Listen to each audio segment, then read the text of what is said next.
Hello everyone, welcome to my channel Code View and Talk.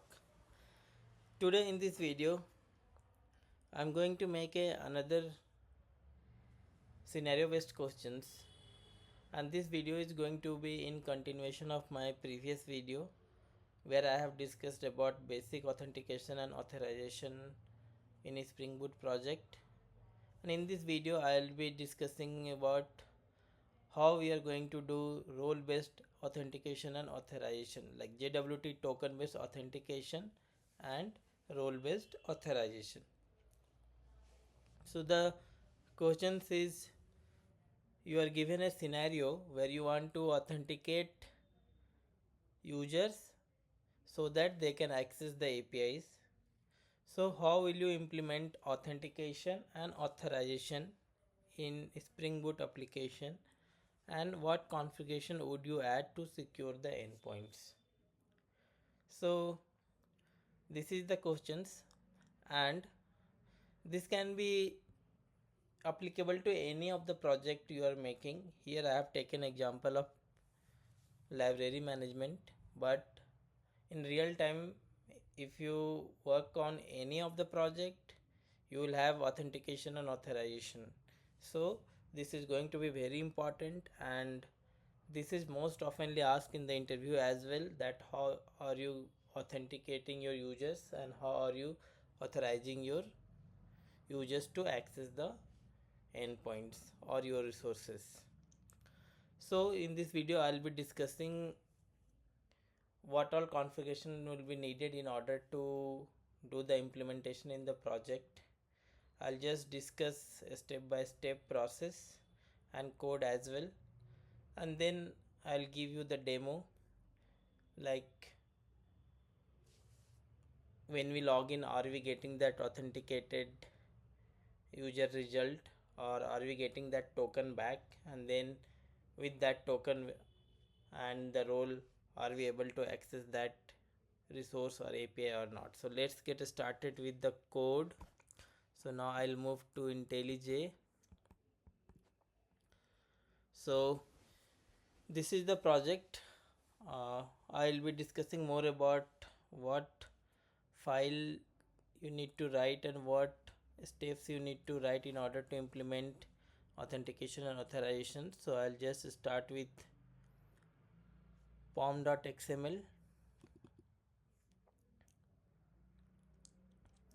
So in the previous video we have only added this Spring Boot starter security dependency, but in order to do JWT token based authentication we need to add these three dependency in the pom.xml, like JSON web token. This is JWT API, then we have JWT IMPL, and then JWT Jackson. So these three dependency you need to add apart from this starter security dependency. So once you have added your dependency in your pom.xml, so I'll move to the next step. So you should have the POJO for your users, and then you should also have a POJO for role, because you will be storing users information and role information corresponding to that users. So you will have to make that entity class. So I have user class. Here you can see in the user class I have made this user class as an entity, so that I can map this user POJO to the database table. And I have filled ID, full name, email, password, and then here I have set of roles, which is join table, because we will be having that relationship between users and role, and the relationship here is many to many, because one users can have many roles. So this is for roles. Then we have this created at, updated at, and then we have getter and setter. And then since we have implemented this user detail, so we'll also have the method which will give me these methods, like is account non-expired, is account non-locked, is credential non-expired, is enable. So these are the method which are coming from this interface. So you can give the implementation that to those methods. Then we'll have role table. So here we have a role class which will be mapped to the role table. So this is also entity class, and then we have this id, name and description. Then we have getter and setter. So these two class will be needed. Once you are done with this entity configuration and Pojo classes, then we'll have to write the configuration file to create the token, and then to have the configuration for securing your API, where you will be adding that endpoints and the role, so that which API will be accessed by the user, or which API will be accessed by, let's say, admin. So we'll be discussing all of that now. So once you are done with this mapping of your Pojo classes to the entity, let's now come to the JWT service. So I have here JWT service.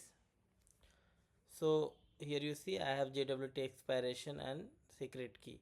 So when you generate a token, JWT token, so that token will have some expiry time, right? Let's say that token is valid for half an hour, or let's say your token should be valid for 2 hours.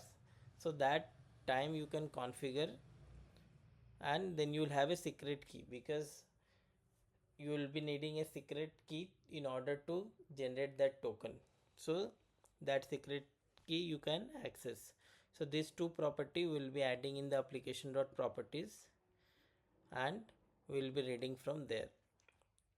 Then this JWT service will have multiple methods, where you can use these methods in the code to generate your token. So the first method is extract username, then we have second method extract claims, then third method is generate token.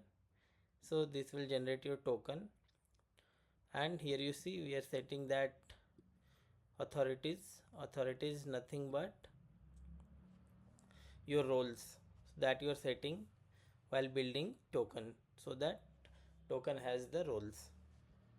Then you have method called get expiration time, then build token, where you are building your token. This method is token valid, whether your token is valid or not. Then there is method call for checking your expired token, and then extract expiration, then extract all claims, and get sign in key. So here you see you are using that secret key which you have read from here, which is coming from application.properties file, that is being used here in the sign in key. And similarly you can see JWT expiration time we are passing when we are building the token, so that your token should have validity time. So this is the JWT service. This is needed in order to generate your JWT token. Once your JWT service is done, you need to have configuration class. So first configuration class here is authentication for me application configuration. So this class have defined beans for user detail service, password encoder, then authentication manager, and authentication provider. So this will behave as a configuration class. So we have annotated this class with @configuration. So in user detail service you are just finding the users with the help of username. So email is the username here. So we are finding the user data with email, and then this password encoder. So you know, like, we cannot store the simple or plain text for password in the database, so we are encrypting the password, because password is a sensitive data and it is not recommended to store plain text as a password. So we will be encrypting the password so that it is not visible to directly to any person or anyone who is looking into our data. Then we have authentication manager and authentication provider, where we are setting this auth provider, user detail service, and the password encoder. So this was one of the configuration class. And then we have another security config. This is also a configuration class, and here we are enabling that Spring Boot security. So we have added annotation enable web security, which will enable that Spring Boot security in your project. And there is another annotation which is enable method security. So this will enable your method level security in your application. And at the rate configuration, you already know, like this class will behave as a configuration class. So here also we have this authentication provider object and JWT authentication filters, and this you are initializing in the constructor. Then we have a method called security filter chain, where we are defining all of our API and we are giving that authority, like this API is should be accessed by whose authority is admin or whose authority is user. So all of those information we are doing it in this class. So here you see, first we are allowing this auth API to permit all, so it will not require any authorization. It will be permitted, anybody can access.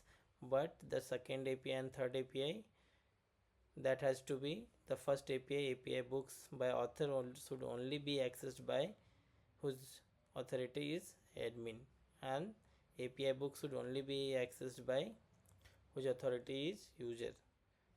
And then this is session, we are defining this is stateless, and then we are passing this authentication provider object, and then we are adding this filter. So we will see that JWT authentication filter also. So this is the configuration class, and then we will have user detail service also. So we'll see that user detail service, let me go to that. So here we have user detail service. So this is service and we are implementing user detail service. So it has a method called load user by username. So this is for getting your user credential from the database. So in a real-time application, right, there will be different users who will have their own credentials. So we cannot hard code, so we need to get that user credential from the database. So for that purpose, we have this user detail service, which is implementing user detail service, and that has a method called load user by name, and we will be using this method when we get that user detail from the database, so that we can have a users data fetched from database. So here in this method you can see that we have user repository and user service, and we are finding this user repository find by email. So we are trying to get the user details from the database, and then we are setting this authorities, and authority is nothing but your roles, and we are returning this email, password, and authorities back to the returned by this method. So this will return the user details. So for that purpose we have this user detail service. So once this is done, then we'll have this filter. So now we'll go to JWT authentication filter. So this filter extend once per request filter. So we have here filter where we'll be checking about your token and whether the token is valid or not. If it is not valid, it will not allow the users to access your resources. So all of that we will be doing it here. So we have this JWT service and user detail service here, and then we are initializing into the constructor, and then we have a method called do filter internal, and here you see we are doing that all the logic related to your token. So you will be getting your token in a header. We'll see like how we'll pass that token in a header. When I give the demo, I'll just show you. So we're just reading that token from the header, and then we are just trying to get that token, because when we send that token, we send token with bearer space and then token. So we are trying to get that only the token part of it. So we are taking this service string, and so we'll get that JWT token, and then we will, with that JWT token, we are finding the user email, and we are trying to get the authentication object. But here the authentication object will be not available because we have not set, so it should be null. So next you see here we are checking that user email is not equal to null and authentication is null. So then in that case we will use this load user by username method, which we have defined in the user detail service. So if you see, if you go to this user detail service, here we have this load user by username, and this method is being used in the JWT authentication filter. So we'll get that user detail service, and then we'll check that the token is valid or not. As I was saying, right, if the token is not valid, the user will not be able to access your resources. So that validity we are checking it here, and we are setting this username password authentication. We are passing this user details and authorities, and then we are setting this web authentication detail source, and then we are setting this security context holders security, and also we are setting security context holder get context and set authentication. So now we are setting this authentication with auth token. Once that is done, we are just passing this request and response in do filter. So this is your JWT authentication filter. So these were the configuration that was needed in order to implement that authentication and authorization. Now we'll see that how we are going to implement this into the APIs. So when we'll get that JWT token, you will get that token when a user is trying to log in into your application. So we'll have a login API, we'll have a sign up API. When you register your user, at that point of time you will be adding roles to that user. So everything we'll see after this.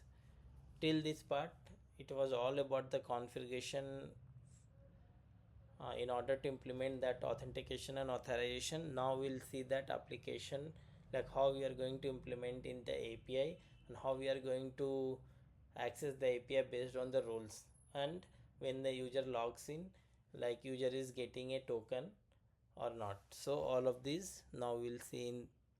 So let's move to now. We have user controller, and then we have authentication controller. So here you see in the authentication controller, this I have made as a REST controller. So this will behave as a controller, and we have a API called sign up and login. So this API can be accessed by anybody because we are not restricting this API based on the roles. So I'll also give you the example where we are restricting our API based on the roles. So first, a user will be signed up. Once the user is signed up, he will try to log in into the application. If the username and password is correct, he should be able to log in, and you should get that JWT token in a response along with the roles and the other information. So all of those we will see. So the first API here is, which is sign up API, where we are doing the registration of the API. So here you see we will be passing this register user DTO, and we are creating this user objects once, and we are also setting the roles here, and once everything is set in the user object, we are just saving into the database. So this is how we'll be creating a user. So API is for creating user, and then next API we have is login. So this is the login API where we are passing this username password. And so if you go to login user detail, here you can see that we have an email and password. So once the username and password is correct, we have this authentication service where we have a authenticate method which will find out that username and password, and will give you the user, whether the it is a valid user or not. Once you get this user object, just calling this JWT service, and we are calling this method generate token with the authenticated users, so that you will get that JWT token. Once we get that JWT token, we are building this login response where we are setting token, email, full name, and the roles. So this will be returned as a response when the user is successfully logged in. So this was the two API which we have written for registration of the user and logging a user successfully, that we will see in demo as well. So these were the two API, and then how we are going to restrict our API with the help of roles. So now we'll see that. So let's move to now book controller. So in the book controller, you see I have a API which is getting the books by author name and getting books by ID. So here you see I have used this pre-authorized has authority, and here also pre-authorized has authority whose role is user, and here whose role is admin. So the first API which is by author should only be accessed by user whose role is admin, and the second API get book by ID should only be accessed by a user whose role is user. So that we will see in demo, like if the user does not have a role, then what are you getting in response, and if the user has a correct role, whether he is able to access this API properly or not. So these were the API, and this is how we are going to restrict your API based on roles. And let me go to config class also. So here you see, here we are restricting and configuring that if API by author, this API books by authors should only be allowed to have access whose authority is admin. Similarly for API books whose authority is user, and this auth API is permit all, so anybody can access it. So and this, if any other API other than this has to be authenticated. So this is how we are trying to access our API. And if you want any API that should not be restricted by any of the person, you can add the path here and give this permit all as we have given for auth. So because login API should not be restricted, because if it is restricted at that time you will not have the token and role, right? So first API has to be allowed by every user, so that once the user is logged into the application, then only you will have that JWT token and role. So after that you should have restriction on all the API which you have in your application based on your use cases. But here I have just only given example for two API. You can have as per your requirements. So this was all about the code, guys. Now let's move to the demo. So I'll start this application. So let me execute this application, and you see this application is started. And now we'll go to the Postman for testing the APIs and whether that API is working properly or not. And we'll also see the database table also. So first let me show you the database table, because I have already created some users, so I'll be using the same users to give you the demo. So let me go to database. So here is the database. So here you can see I have a table called users, role, user roles, book and author. So you see, if I select users table, you can see that we have some users created. And I was talking about the password, right? See guys, here the password is encrypted, because you cannot store the plain text as a password, because password is a sensitive data. So we encrypt that when we save into the database. Now let's go to role table. So here you see in the role we have user, admin. So these are the roles which we have given as of now, and these are the ID. Similarly, we have a users role table where we are mapping that which users has a what role. So here you see we have a mapping of user ID and role ID. So the user whose ID is 52 has role whose ID is 1. So if you go to the user table whose ID is 52 has role 1. So if you go to the role table, we can see that role 1 is a user. So this user whose ID is 2 has a role user. Similarly, you can see for the other. So this is how we are mapping into the tables. So we will be having 3 tables. One is for users, one is for role, and one is the mapping for user and roles. And then we have another 2 tables which I have created. One is for book, where we have that book information, and one is for authors, so where we have that author information. So these are the 5 tables. Now let's go to the postman, and in the postman we will see, like, so first we'll go to the sign up API. So if you want to add any users, you need to pass this email, password and full name. This I have just taken for example, like this 3 fields, but if you need more fields you can add field as per your requirement, but I have just so taken these 3 fields to just to give you the demo. So if you want to add a new users, you can just add it. Okay, so I have already added this, but I'll give you demo by adding new users. So let's add a new user. So I'll just add a Sam. I'll keep the password same, and the name I'll keep it as a Sam. So let's add the new user. So here you see we got that response where we have this full name Sam, email is sam@gmail.com, and then password is encrypted, and then roles is admin and user. We are not passing description, so it is null, and then we have created and updated, and then also enabled is coming true.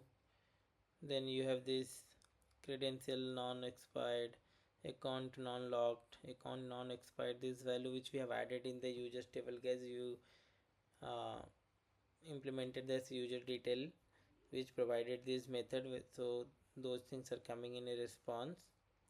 And then also you have this authorities. So this is how we are going to register a user. So we have this sign up API, and this API was not having any restriction, so we are able to access it. But now let's you want a authenticated user to have access into your application, and with the role he should be able to access your API or resources. So let's go to the, since we have added this user, I will just take this user and we'll try to log in. So let's for logging into your application, you need to pass the username and password. So for me, I have taken email as a username, and password is test@123, which I have given, so which you can see here. The same password is here. Now if I hit this API, I should be able to get that detail of a authenticated user with JWT token and the roles. So let's see. I'll hit this API, and here you see in the response I got the response, user is logged successfully, and user email is this, which was this, and then role is admin and user, and then token you got it this. So this is the token, and then we have this token will expire in this millisecond, this is in millisecond, and then the username is this. So let's take this token, and this user has a admin and user as a role, so it should be able to access the API whose this user has a roles admin and user both, so it should be able to access the resources which has admin and user. So let's go to this API, and you need to pass the token here. So this is how you will be passing your token in headers. If you go to here you can see we are passing authorization and bearer token in a header. So once you add the token here, and this is the API, and this should be accessed by, let me go to the code and see, this is by author, this has authority admin. Now if you go to book controller, here also you can see that a user whose role is admin should be able to access this API, and this user has that role, so he should be able to access this API. So here you see I got that response because this user has a role admin, so he is able to access that API, and this user also has a user role, so it should be able to access the second API as well. So if you go to the second API, which is by get book by ID, has a authority user, and this user has user role also. How I know? Because here you can see when you logged in successfully, this user has both the roles. As we discussed, right, one users can have more than one roles.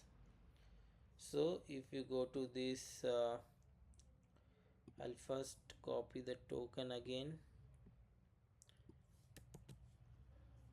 then go to this API, pass it, and I'll change the ID, I'll give it 2, so you can see the different response here. So you see I got the response whose ID is 2.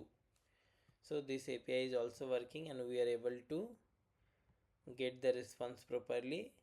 Now I'll also give you demo of the when the user does not have a proper role, what will happen. So let me find a user whose has only one role. So let me go to the database, and I think this user has only one role, and this user has role called user, so this user does not have admin role. So let me go to postman, and let me log in with this user. So when you call this API, okay, password is something else, guys. Password is, I think, see, the password was not correct, so we are not able to log in successfully. So I think password is password for this user. So let me log in again. Yes, so now you see I got the response, and this user has only role user. So when we try to access the API which can be accessed by admin, this user should not be able to access that API because this user does not have admin role. So let me take this token, and I think get by author API should only be accessed by admin, but this user does not have admin role, so you should not be getting this response because you should not be able to access this API. This is how we are trying to access uh, the API, or this is how we are trying to authorize that API, right? So the role based authorization is this. So let me hit this API again, and here you see I did not get the response, and I am getting the status code 403, which is forbidden. This is because this user does not have proper role to access that API. So we are able to secure our API based on the roles. So if you have any doubt, any of the part which I have explained in the video, let me know in the comment section. I will help you. So this is how we are going to implement that role-based authentication and authorization in a Spring Boot application. And I hope that I was able to make you understand like how this role-based authentication and authorization work. And if you have any doubt in this any of the concept which I have explained, let me know in the comment section, and I will be also adding the link, GitHub link in the description section for the code. So I'll just show you. So I have a GitHub repo, this repo where you can go and see the code for all of the scenario based questions which I have uploaded in this playlist in this repository, scenario based Spring Boot. And in the master branch you will find the whole code for all of the scenario based questions, but here I have different branches for different scenario based questions. So for this role based Spring security, if you go to this branch you will get the code only for the role based Spring security, and I'll be adding this link in the description also, so that you can go and check out the code, and you can see like how I have implemented this, and you can clone the project if you want to practice. Hope I was able to make you understand the complete implementation of how role based authentication and authorization works. And please don't forget to comment and like the video, and if you have not subscribed my channel, subscribe my channel.